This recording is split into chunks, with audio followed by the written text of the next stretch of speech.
Thank you. Yeah, today is a special day for us. We announced our roster, and yeah, we are excited to go to the Olympic Games. We are going there after 16 years on the men's side, but also we are very excited that we are going to be together with our women team.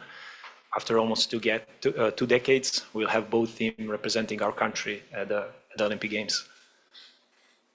Emma. Well, good afternoon, everyone. How are we? Oh, good. I just want to say thank you for coming. I know it means everything to us as teams representing this country. The players come into camp today. They're coming in. Maybe they didn't have the travel Walker had, but I hope they don't. But they'll be in, and we have a nice build playing Mexico, Costa Rica coming up, and we're all very excited to head to France. All right, this is the first time we've ever done a combined women's and men's Olympic team press conference, so that's pretty cool. Of course, Marco just mentioned why we haven't done it in the past 16 years, but we're doing it today. So questions from the audience. Let's start out right here on the front. Hi, good morning, everybody. Donald Wine, Stars and Stripes FC. This is for both of the coaches. We've talked about the alternates and how they can be utilized in these Olympics. We've now heard over the last 24 hours that there might be a change to that. Can you give us an update on how alternates are going to be used in this Olympics, at least from your perspective, and how that might have changed in the last day? Because it's your birthday, I'll take it for the team.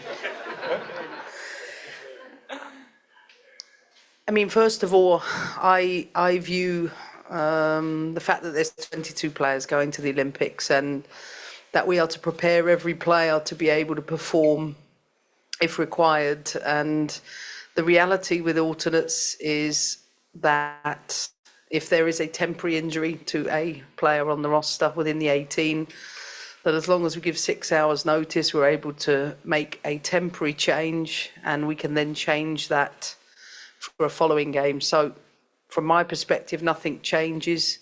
Maybe gives us a little bit more flexibility, but there's 22 players.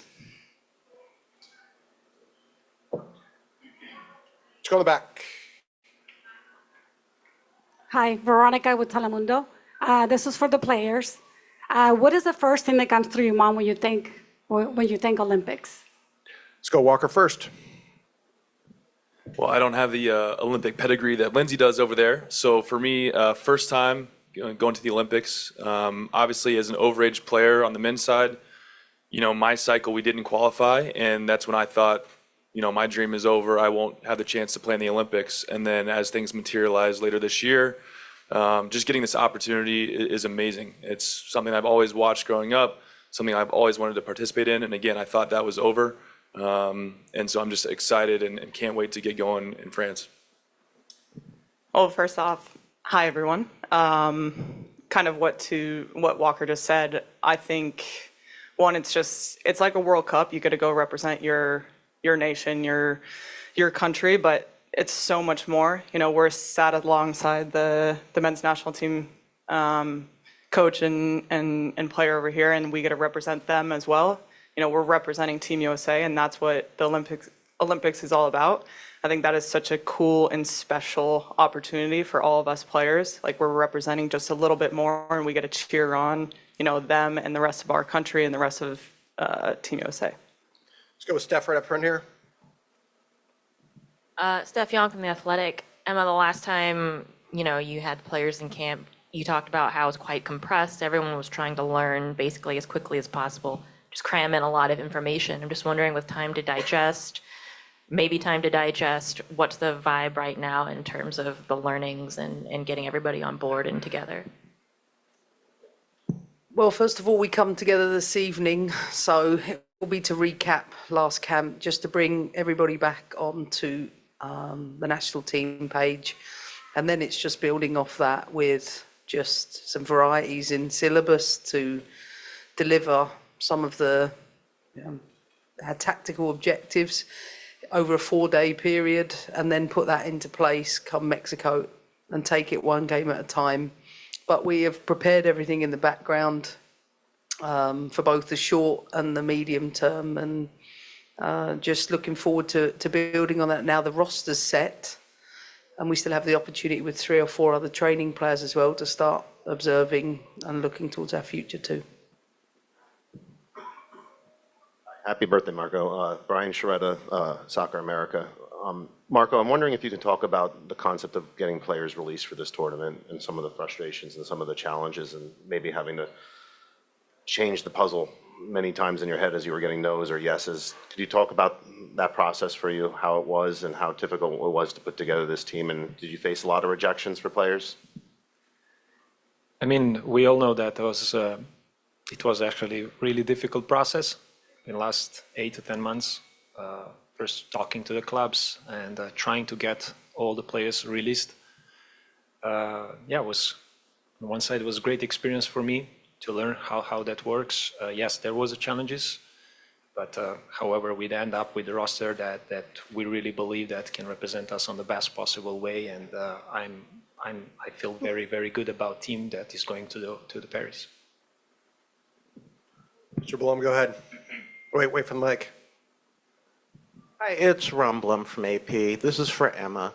Given all the issues of gender equity in the U.S. soccer community, if the senior team were to bring in a high-priced coach like Klopp, making $5 or $10 million, would you feel a need to they give you a raise to that level? Well, thanks for the question. I think as far as I'm concerned, my focus today is on preparing our team for our training camp this week. I have to think about that, and I have to think about performing first and foremost, myself with this team, this Olympics. I think with regards to matters relating to the men's team and gender equity, they're not questions for now or for me, knowing that my absolute focus is on the preparation this week. JT. Thanks, Aaron.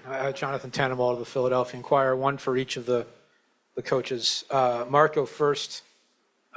This will shock you that I'll ask a question about a player from my neck of the woods, but Paxton Aronson, what do you see in him and what do you expect his role to be?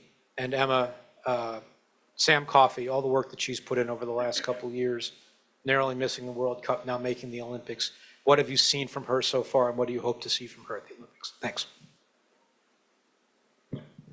So Pax Pax can play multi-positions for us. He's been great all those camps with us. He's a player that is very committed to play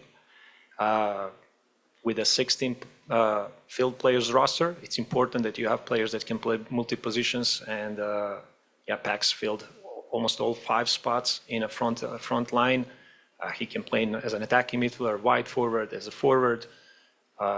And we are actually happy to have Pax with us, and we have high expectations from every player that is going there, and every player will be on the field, every player will play, and Pax is one of them. So we have high expectations towards every player, and at the same time for Pax as well. I think when I took over the team, it was the one area I identified that we needed to accelerate opportunities for, and Sam Coffey was a player I admired watching her play for Portland, and absolutely wanted to bring her into the group. And they don't make players like Sam much anymore. And in terms of, there's a combination of some very old school attributes in the way that she plays, but also a simplicity to her game that allows people like this wonderful player to flourish. So she's someone who's growing in a national team shirt. And as I've mentioned many times, there are many players that, have less than 30 caps. So for us in the last 12 months, it's been trying to give more and more cap opportunity. And for someone like Sam Coffey to only have about 17 caps is really, shows you what quality she's got, because in those games, I think she's demonstrated that she absolutely deserves to be at this level. Way in the back, and we'll take care of everybody else. Thank you. Sean, Soccer Magazine. Mark, for yourself. The men's team haven't been to Olympics in quite some time. What would you say was a differentiation point or points that were able to get you through this time? Yeah, I think that the group that was established by Coach Mike Ivaras and under 20s qualifiers 2 years ago actually was a great group, and the group that the won CONCACAF, and by that they earned our spot at the Olympics. We are always appreciative for that group, coaching staff, and that team that allowed us to be at the Olympics after 16 years. And yeah, some of the guys that played that under 20 CONCACAF are with us at the Olympics as well. Up front here, Luis. Hi, Tess Ferguson from Newsday. My question's for Coach Hayes. Per usual, you've got some veteran star power on this year's roster, especially from Crystal Dunn. What are you most looking forward to seeing from her this Olympic Games? I mean, quite rightly, you mentioned Crystal has a lot of experience at international level, and that will be invaluable. She's someone I've worked with before, so I know about her important qualities, both on and off the pitch. And you know, Crystal's someone, like every player, they want to feel valued. And no matter what she contributes to the team, I know it will be her absolute everything. She's demonstrated all the things you need to perform at a top level, time in, time out. And I don't think you'll see anything different from Crystal. And my job is to continue to find the best version of herself. And I've noticed since she's become a mum, how much she's matured as well off the pitch. Though we did have just a brief chat about children's tantrums and managing those things. I'll probably have to help manage that. We probably have to help each other side by side with that during the Olympics. But, you know, Crystal has been a very prominent player on this team and will continue to be so in the Olympics. Go ahead. Working? Okay. Jacob Schneider with Gold.com. Marco and Walker, questions for you guys. Marco, if you could talk to me about the inclusion of Benja Kramashki, obviously the youngest player on your roster, eligible for the 2028 Olympics as well. Why did you bring him in? And Walker, if you could talk to me just a little bit about Miles Robinson, some of the camps you guys have been in, maybe the partnership that we could see this summer, and how the chemistry you guys have had over the years is, you know, perhaps going to be a benefit to the men in Paris. Yeah, talking about Benja, he is the youngest player in our group. As you mentioned, he's 2005, and 2005 are pillars for the next Olympics. Yeah, Benja has qualities that fit our team and needs. We also speak about high potential player that was part of our MNT roster, and like every other player that is on the roster, we are excited to have Benja with us. We know that he can fill out different roles. And we talk about player with a high competitive level, and yeah, that's something that like I said, for PAX, we have high expectations with every player, and we know that even that Benja is the youngest player on our team, he's ready to compete and to represent US at the Olympics. Yeah, I'm super happy for Miles. You know, he's someone that we have a lot of experience playing together. Probably for both of us have the most caps alongside one another. And, you know, to see what he went through after World Cup qualifying and having that injury that he did, missing out on a World Cup, I'm so happy for him to be back and have the opportunity on the world stage to represent the United States. And I know he's, you know, absolutely ecstatic to be coming along with this group. It's such a fun, young group of guys that I think he's going to fit right along with. It's been fun keeping in touch with him this summer as, you know, everything is kind of gone on for his club and country. And so I'm excited to be alongside of him. I think it'll be a really, really fun pairing and one that I have the utmost faith in. Let's go, yeah, 2 in that row, and then I think we'll wind it up. Go ahead. Hi, I'm another Tess. I'm from New York One. Oh. This is for Lindsay. Obviously, this team has a very storied history of excellence, and the outcome of the last World Cup wasn't what you wanted. As a leader, how do you rebuild team morale for a big stage like the Olympics? And does it help that you have new faces on this roster? Yeah, absolutely. Like you said, this is a team that strives for excellence. We always want to be at the top of that podium at the end of the day. I think, after the World Cup, we really regrouped, and we've been working extremely hard over this past year, and especially these last few months. And with Emma coming in and everything that she's done and contributed, I think it's a very exciting time. And I mean, you look at the young players coming in, the leaders on this team, just big mesh of what we have. I think what you're going to see and what's in store for us is incredible. We want a gold medal at the end of the day, and that's what we're striving to do. Last one for the dais over here. Pardeep Khatri, CBS Sports. This one's for Emma.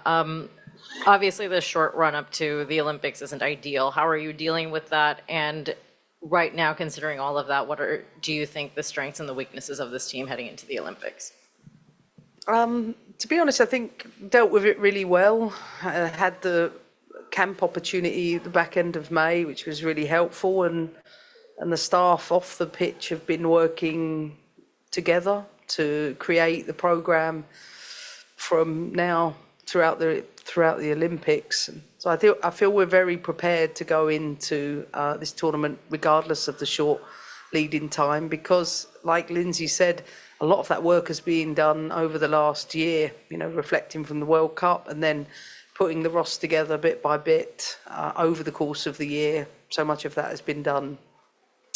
I think when it comes to strengths and weaknesses, I think as far as I'm concerned, I'm just merely looking at the processes we need to maintain so that the team can perform at its best level all of the time.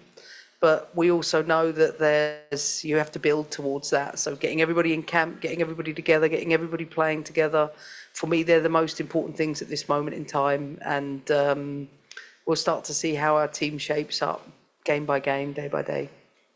Awesome. Thanks, Walker, Marco, Emma, and Lindsay.